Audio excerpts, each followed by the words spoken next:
এবার মনে হয় লাইলাতুল কদর 21 রাত জাগার দিন হয়ে গিয়েছে, এটা আমার মনে হয়। কেননা হাদিসে লাইলাতুল কদরের যে লক্ষণগুলো বলেছেন রাসূল সাল্লাল্লাহু আলাইহি সাল্লাম, সেইগুলোর সাথে 21 রাত্রের কাজগুলো মিলে যায়। 2025 মার্চ মাসের 21 তারিখ শুক্রবার লাইলাতুল কদর, শুক্রবার রাত্রি। অনেক ওলামাদের একই মত, প্রত্যেকেই বলেছেন যে শুক্রবার যদি লাইলাতুল কদর বা বিজোড় রাত পড়ে যায়, সেই দিন লাইলাতুল কদর হওয়ার বেশি সম্ভাবনা, ডবল সম্ভাবনা, যা ওলামা একরামরা বলেন। এর মধ্যে আর একটি বিষয় যে লাইলাতুল কদর শুক্রবারের পাশাপাশি লাইলাতুল কদরের যে লক্ষণগুলো হাদিসে পাই, তার মধ্যে একটি হচ্ছে যে লাইলাতুল কদরের রাত্রির পরের দিন সকালে সূর্যের তাপ থাকবে না।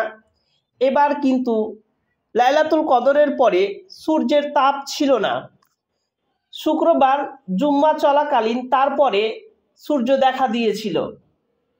এবং রাসূল সাল্লাল্লাহু আলাইহি ওয়াসাল্লাম বলেন যে যেদিন লাইলাতুল কদর ঘটে সেদিন অনেক বৃষ্টি হচ্ছিল এবং মসজিদ ভিজে গেল এবং কাদা কাদা হয়ে গেল, এবং তিনি সেই কাদার মধ্যে সিজদা করলেন। লাইলাতুল কদরের দিন অনেক বৃষ্টি বৃষ্টি করছিল, তারপরে আকাশ পরিষ্কার ছিল, কয়েক ফোঁটা বৃষ্টিও পড়েছে, এবং সকালবেলা কিন্তু সূর্যের তাপ ছিল না।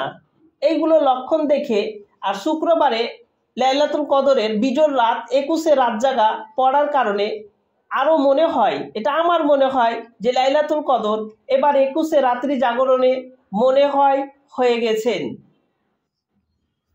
তবে রাসূল সাল্লাল্লাহু আলাইহি ওয়াসাল্লাম বলেন যে আমি স্বপ্নে লাইলাতুল কদর দেখলাম, তারপরে এটা আমি লোকজনকে বলার জন্য বাড়ি থেকে বের হলাম।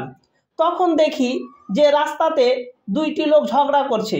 তখন আমি তাদের ঝগড়া মিটাতে গেলাম, তখন আমাকে সেই বিষয়টা ভুলিয়ে দেওয়া হলো।